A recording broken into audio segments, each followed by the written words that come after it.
नमस्कार दोस्तों, आप देख रहे हैं P100 टीवी लाइव। देखिए, आज मैं करेरा विधानसभा में कई क्षेत्रों में घूम के आया हूँ और आज करेरा क्षेत्र के विधायक यहाँ पे आज मेरे साथ मौजूद हैं और मैं उनसे खास मुलाकात करने जा रहा हूँ और उनसे चर्चा करता हूँ।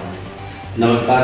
नमस्कार जी, अभी हम लोग गए हैं करेरा क्षेत्र में, काफी जनता के लिए भी खुश नजर आई है जनता भी।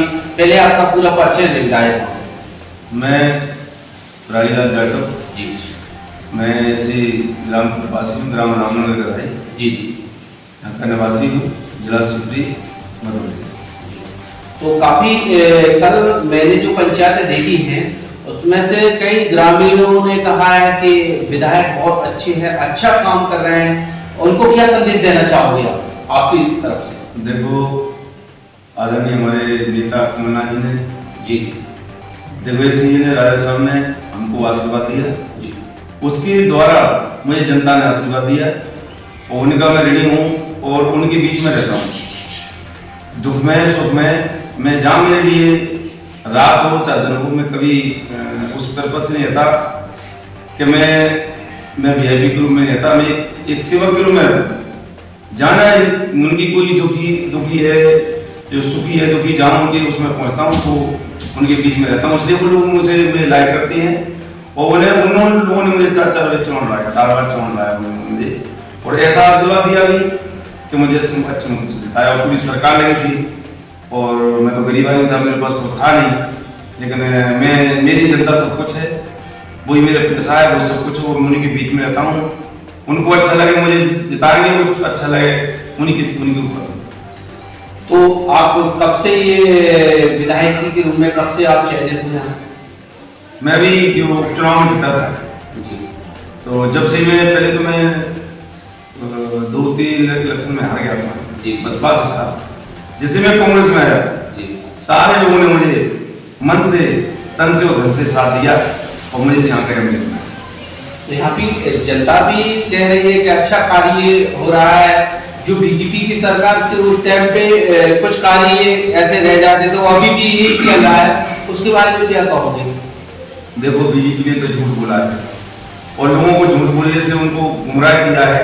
उनके कोई काम नहीं हुई ना, पूरे कर्मचारियों को ने, जब कर्मचारियों से पैसा वसूलेंगे भी तो वो पब्लिक से वसूलेंगे और न उनका कोई काम हो पाया। जब से मुझे आप लोग सबका आशीर्वाद मेरे ऊपर हुआ, मुझे MLA बनाया, जब से मैंने तो किसी कर्मचारी से पैसा लिया, भाई मैं कोई पैसे का भूखा नहीं हूँ, मैं तो मान सम्मान का भूखा हूँ। मैंने कहा कोई मैं न किसी तुमसे न तो पब्लिक से पैसा लूँ।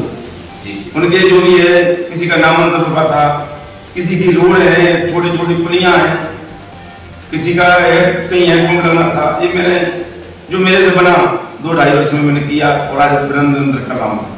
कई सरपंचों का भी कहना है कि विकास के बारे में ठीक है, जब भी हमारे लिए ये जैसा ही राशि स्वीकृति होती है विधायक महोदय जैसा कहते हैं, जैसा भी हो रहा है, तो सरपंचों के बारे में क्या कहोगे आप, पंचायतों के बारे में?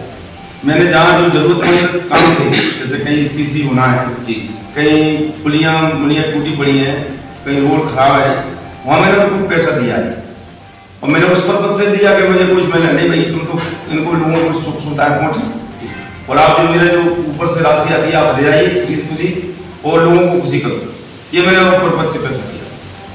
तो अगर अब ये नवंबर में अब चुनाव आने वाला है और इसमें अगर आपको फिर से दोबारा से MLA जनता बनाती है तो उनके लिए क्या संदेश देना चाहोगे?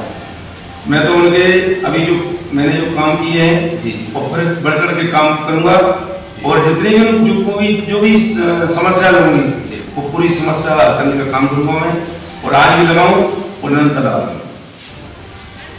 Thank you. नमस्कार इंडिया। नमस्कार। नमस्कार।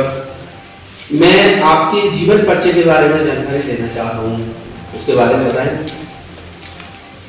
जब से मेरा जन्म हुआ तो मैं फला फसा और स्कूल गया मैं। जी, फिर मेरे दोस्त, जो मेरे पढ़ने लिखने वाले दोस्त थे, विद्यार्थी थे, उनसे मैंने एक संगठन बना हमारा। तो जब मैं हायर सेकेंडरी में था तो हमने हमारा एक संगठन बना, उसमें हम लोगों ने एक कमेटी रखी कि भाई 100 रुपये जमा करो। जी। और 100 रुपए जमा करके हम लोग ये पैसे को कहाँ लगाएंगे? कोई दुखी है, बीमार है, जी। अस्पताल में किसी को कोई ब्लड की जरूरत पड़ गई। ऐसे में धीरे धीरे मेरा लोगों से मुलाकात स्टार्ट हुई और लोगों के बीच में जाने का काम किया मैंने। धीरे धीरे चलता रहा। फिर मैं मुझे सब लोगों ने कहा कि ये लड़का होना है। फिर मुझे डायरेक्ट बसपा से मुझे टिकट फाइनल किया मैंने। तो जैसे मेरा टिकट फाइनल हुआ तो मैं 2-5 हज़ार से हारा। फिर मैं हिम्मत नहीं आई लगा रहा।